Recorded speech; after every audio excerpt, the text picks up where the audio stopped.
Are you ready for our next artist to come Yes. up? Yes! Yes! I am too. Our next artist is originally from South Sudan, grew up in Birmingham, now lives here. She has made a ton of Sofars over time, and I will say she has written a handful of short novels and poems that have some of it published, and she has said that she has a very split brain. One brain is her day job in finance, and the other is her creativity within the art you're about to see. If you want to follow, it is @bedroompoetry_ on Instagram. Please welcome Becksy Becks!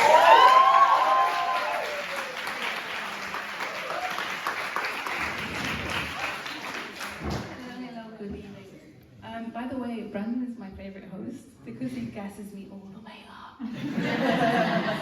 No pressure. I am as awesome as he said, but no pressure. So, hey, how you guys doing? Good. Okay, no, I'm not convinced. Okay, you guys have already paid for your tickets. So regardless, you're not going to get your money back. Can we pretend that you're having a good time?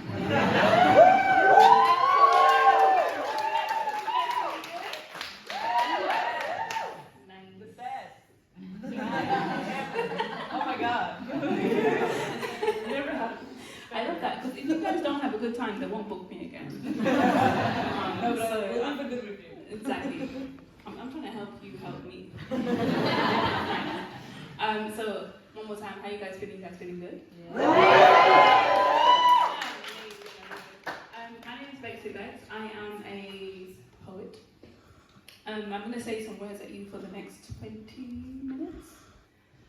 If you like any of the words that you hear tonight, you can revisit them on my website. It's www.bedroompoetry.co.uk. Quick disclaimer, it's called bedroom poetry, but I don't do erotic poetry. You did that when I said that, just to make sure. You can literally go on your work computer, type it in, and you will not get fired. Absolutely fine. And also, as he said, my Instagram is @bedroompoetry_. I only have one rule. If you're going to take videos tonight, wait until you get my good side.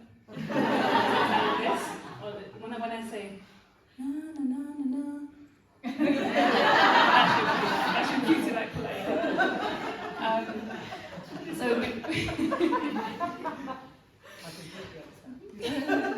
You get it, right? It makes sense. So, before I get into my first piece, I always like to start with a game. Normally it's like a drinking game, but I don't have a drink in my hand, so I'm hoping you guys can carry me with you. We will. Who's drinking today? What is the pour? Can we talk about the hot wine and the hot chocolate? So, has anyone heard of the game Never Have I Ever?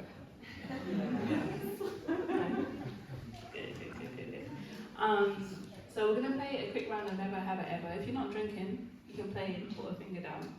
So, never have I ever been cheated on in a relationship. So you drink and you have. You have. You drink and you have, right? I don't have to say it out loud.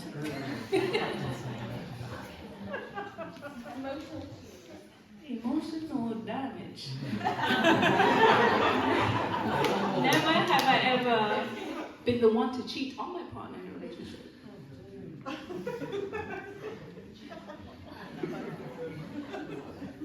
So at least half of us should have one finger down or one sit down. I'm very confused. You guys are really lucky. Or never have I ever had to worry about cheating because I'm married to Netflix and I'm very happy. All my chakras are in place. Okay, cool. Alright. So now that I know that you're way more well adjusted than I am, this first poem is about me. It's called Becksy 101. And it's not about cheating. I was just being very fucking nosy. I'll buy you a shot afterwards. It's okay. But recently I did start dating again. Now bearing in mind, I learned I learned to walk long before I could even talk. So to me it makes sense that how do I leap into conversations about essence and love languages? I tend to want to skip over the normalities because every time I engage in small talk, I end up coming across kind of awkward. Literally, you just prompted something. It was my birthday, and I was at a bar, and then I was buying drinks, and then I bought tequila shots. And she said, "Oh, it's your birthday." And I was like, "Yeah." She said, "You can have it for free." She said, "Happy birthday." I was like, "Thank you, you too." So I ended up coming across kind of awkward. But with that being said, if there's anyone in the audience tonight that just so happened to swipe right on Tinder today, let me help us both out and get the small talk out of the way. All of the Tinder people in the room laughed, by the way. My name is Becksy Becks. I like eating okra. I'm confused by candy floss. And mushrooms make me nervous. I was born on December 5th. In heels, my legs look longer than my body, but really I'm only about 5'6". Depending on the type of shoe, I might go a size 5/6. I once had a brother that died, so depending on my mood, I'm the youngest of either 5/6. My favorite number is -1. Now, people often mistake my silence for being shy. I'm not. It's just my thoughts are like this really good Krispy Kreme menu. So it takes a little bit longer to pick the ones I like. And I read my text 10 times before I even send it. I've typed many LOLs when I've never really meant it. Childish. Because even as a poet, sometimes I doubt my own words.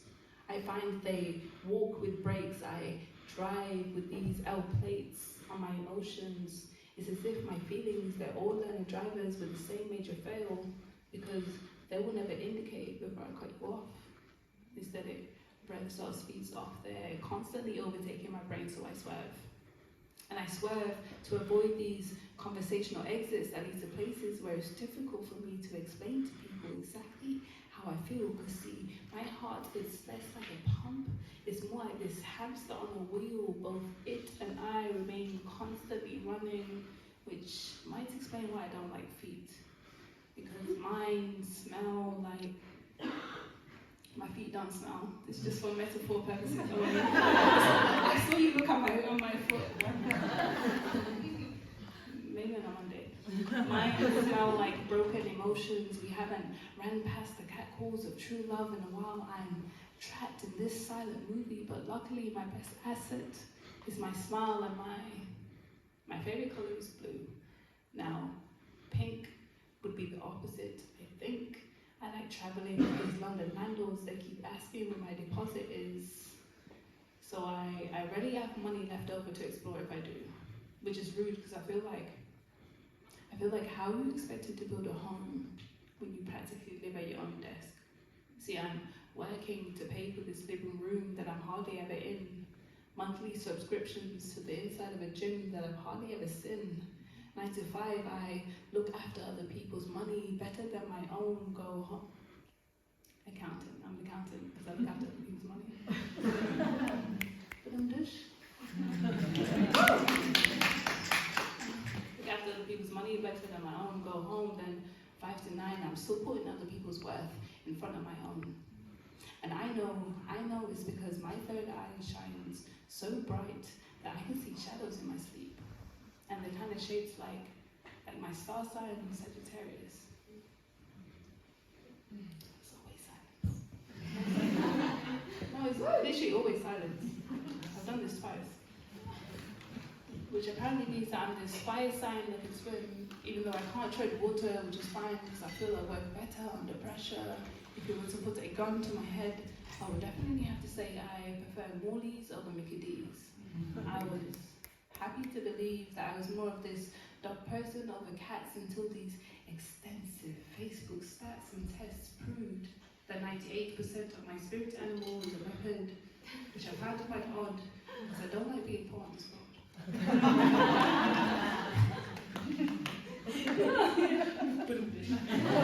But I like sunsets that feel like flowers.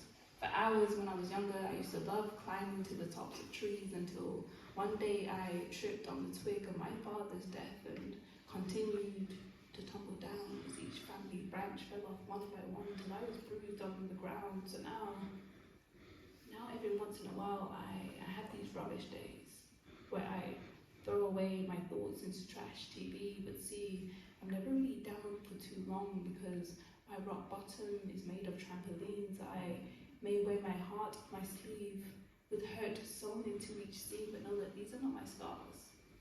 These are more like tribal marks where I learned to carve out beauty from my pain.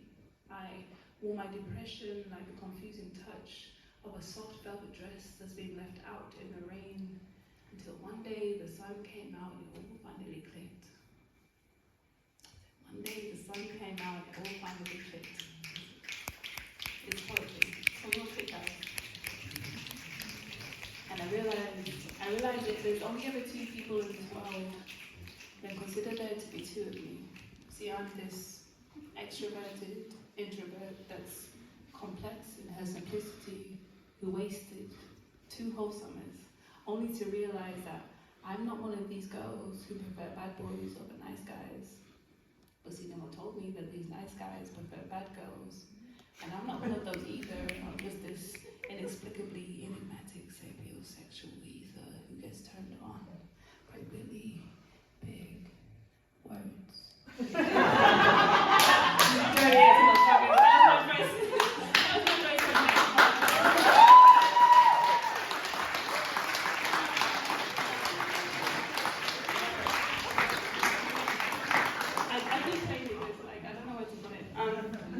So like guys, I don't have any merchandise. Like I said, on Instagram at bedroompoetry_.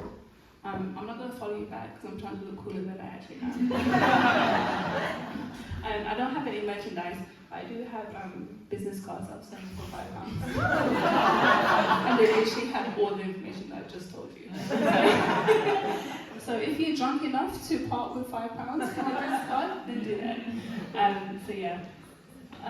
This next poem, this next poem is about trigger warning. It's about suicide. And I feel like I wrote it because I had a cousin of mine that actually committed suicide, and I was talking to her within the weeks that she decided to end her life. And we were having like normal conversations. I thought everything was good. And then I realized it's like, talking is not enough. Like, talking is not actual real words. So like, when they say, oh, you're really sad, just talk about it, just say something. The something would just be like, oh, I'm okay. So it's like when it first started, it's like I was just a little bit sad, so I pushed it down and I stepped on it. And then soon after that, a little bit sad turned into a little bit mad. So I pushed that down and I stepped on that, and still after that, all these feelings, they all still kept piling up inside me like mountains. So I continued to step on the rocky edges to mask the pain. And now, several steps later, I'm still at 50,000 feet and all I want to do is jump. See, I scaled these rocky edges to mask the pain. Stood at 50,000 feet, looking in on my life, my speech is paralyzed on the sleepless door. Negative spaces held me by my palms, carrying me along cliffs, lifting my insecurities above sea level, making a freckle my self-worth, but my cells are off this earth, so I'm hoping once my body hits this ground, maybe it won't even hurt. Instead, I'm hoping that this pain will simply just reconnect and disperse. I scaled these rocky edges to mask the pain. Stood at 50,000 feet looking in on my life, my speech. It shook the hands of shadows. And I clocked the noon that dialed in on my thoughts, calling me in to this beautiful darkness. It was like, can you imagine, like a sunset, broken moons, and he spoke with such a violent calmness as he handed me his tools, and now my speech lingers in cylinders. It teeters on this 9mm covered in gunpowder residue, a silence smothered in the 30% industry rises in gunpowder revenues. I can smell it as it simmers on my fingers. See, the pitch of my voice is held in the choice of my aim, so maybe this is the only way you would hear me stood on cliffs. This high, I bet the forever sound of my cry will echo in every gunshot round I apply. I scale these rocky edges to mask the pain, reciting poems that allow me to say everything I need without having to say anything at all, because the more I breathe life into these lines and attempt to line up my life in one breath, it grants me just enough space to say this name in the angle of projection. I should have let my keynote speak the music into my speech, into my spoken word. Instead, this silence sits and clicks on the stutters that drip from my lip. This silenced tongue is slit and tripped on its own spit. And now every horrible word that I ever ripped from your lips are laying heavy on my lids, paying levy to a feeling I'm afraid can now never be undid. Because it's ironic how you never really saw her until she closed her eyes.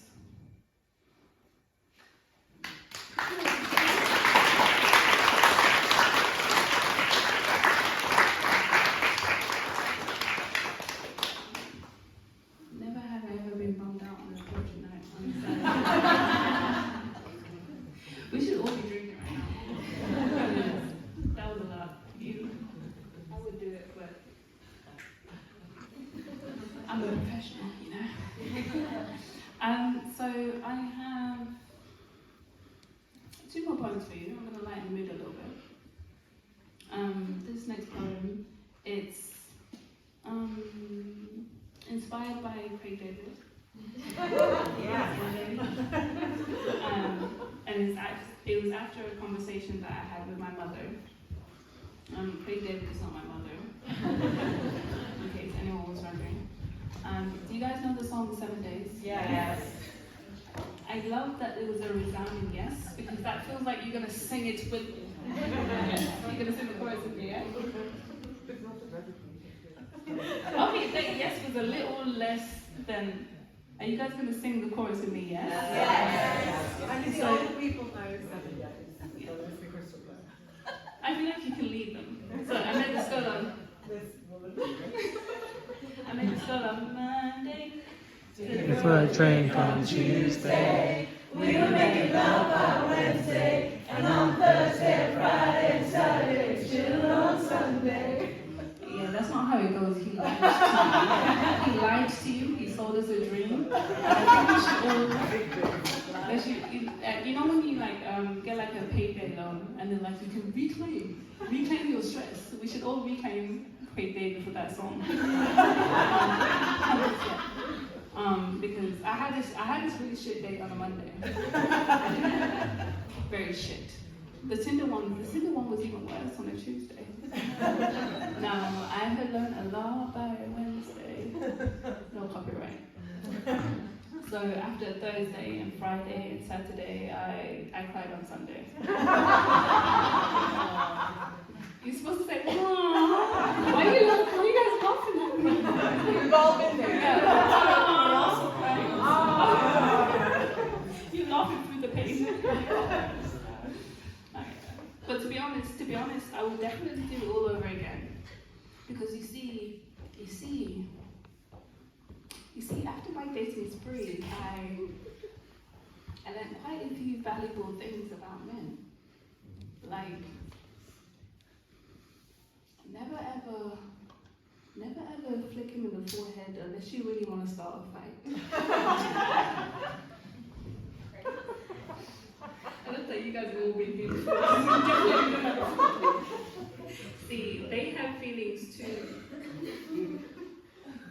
They do. They have feelings too, so be kind. Do not use a humour-coloured paintbrush thick enough to deliberately colour outside of his ego lines. Do not test him. Do not challenge him or belittle him. Also, if you're just venting, do not expect him to simply just sit there and say nothing, because they tend to work on this like really mysterious thing called logic. So they will try and problem solve every single topic. So do not ask him questions that you know you do not want any real answers to. But if you do, again, do not challenge him or belittle him. Do not make more money than him.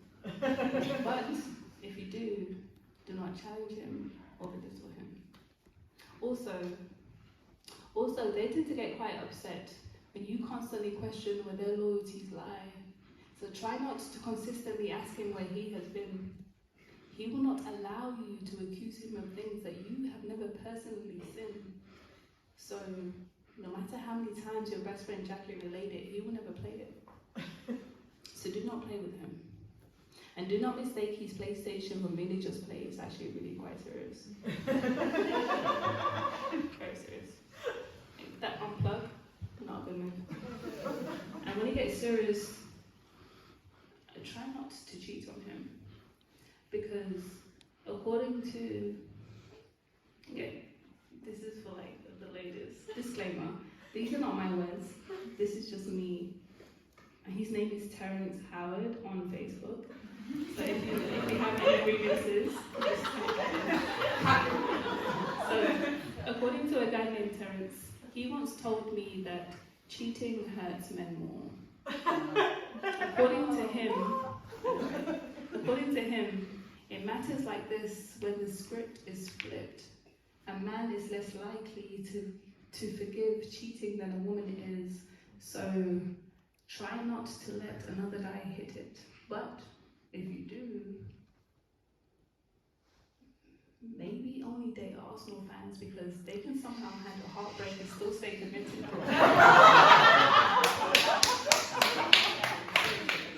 Like, no matter how many times you guys, they break your heart so many. Do we have any Arsenal fans in the room? No, but she lives next to Arsenal Stadium. See, I appreciate the real ones. And also, do not make jokes about his favourite football team, especially on the day that they have just lost. This is a very, very, very delicate line in order to be crossed by his closest friends. And do not be surprised to learn that his friends are not really your friends. And try not to force your friends to be his friends either. And if you guys get into a fight about this, and take a breather, and maybe mentally prepare that he might have made a mistake or two in your absence. And do not burn his steak. Always try to season with spice, and don't you dare ever undercook the jollof rice. Matter of fact, never ever serve him anything raw other than your emotions, but in the same breath, try not to overfeed him. And when you see him in a club, do not steal his hat and run off. And when you're getting ready for that night out, try not to take too long, and don't you dare, for goodness sake, don't you dare ever ask him where his hairline has gone. Most importantly, that is very important, by the way. More importantly, try not to assume that any of these rules apply to anyone else, let alone the next guy you meet, because the only thing that men and women have in common are that we are most definitely both unique. See, that was a good ending. Thank you very much.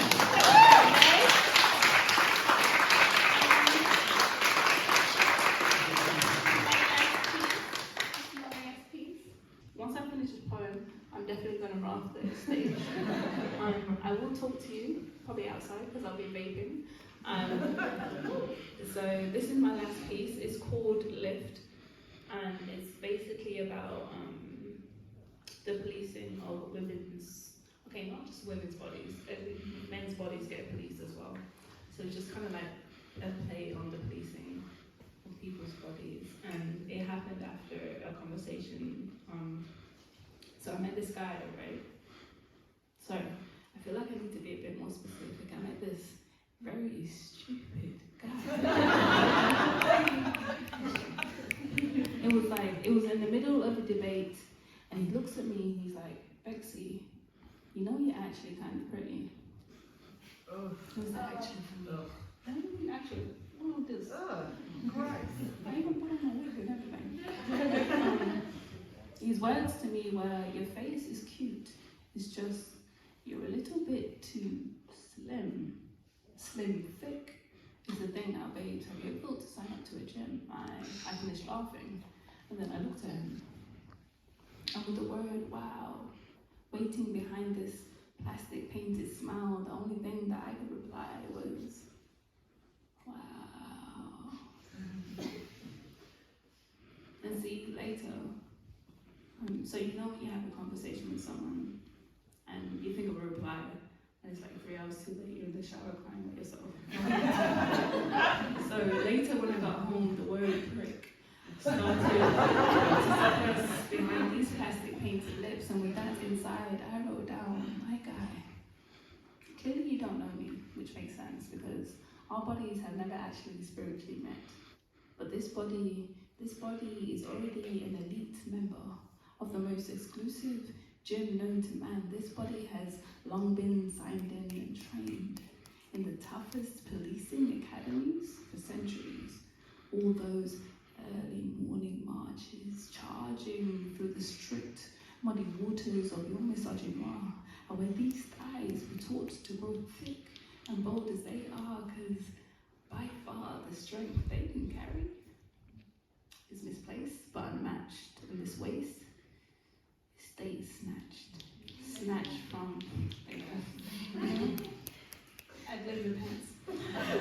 from every time a casual chauvinistic comment warrants me to sit up and pay attention. There's this constant tension in my lats from constant tension in my lats from the number of times I've pulled up the slack this heart lies on pillows as heavy as 100 kilos as I consist that we push up. Male egos on a daily basis. This body is an oasis just littered with the sweat pools that drip from the brows of a poorly raised society. Each muscle has been twisted and sprained in its entirety, just aching to gain some notoriety from your policing academies that have put this body through the toughest reigning for a millennium. See, my circuit training, it is second to none. I have ridden empty tanks. I have wrestled with those ropes of womanhood. I have been skipped on more times than the sun has jumped the dawn, treaded on mills that extract my juices for their personal gains. This foul mouth has ran more bleak tests than it can ever contain. Time and time again, burpees have brought me to my knees, running and jumping in fear, only to squat in the corners of my dishonesty that tell me that one day I can be everything that you wanted me. But my guy, what more could you possibly want from me?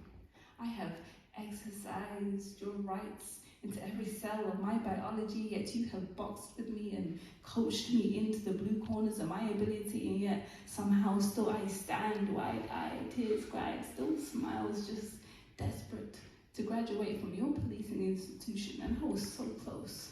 So it sucks that now I'm stuck in your gun assembly, where you learn to put me together piece by piece, only to pick me apart again. It's ironic how I have been clothed in your shame, yet stripped of my right to bear arms, whilst you load up magazine clips that sexualize and rifle through my body with no safety on. I have been trained to grow flowers in your shade just to ricochet those sly remarks and shots fired in friendly fire. And I'm an execution and open hire. I'm just patiently lined up, mind waiting, just waiting for someone to call my name. This overqualified scholar, heart racing, as this physical fitness goes deeper than my flesh. It's like history. It sucks that I have to repeat myself.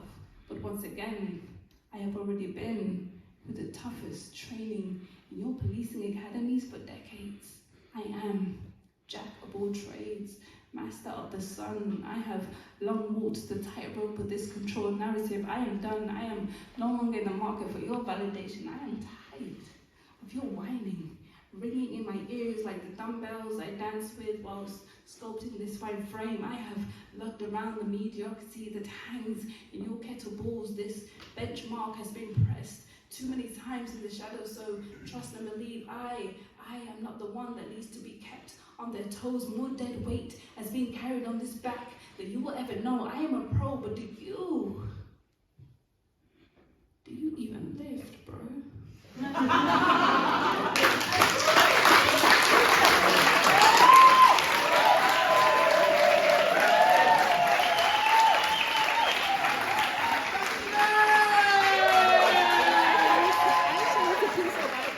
You killed it.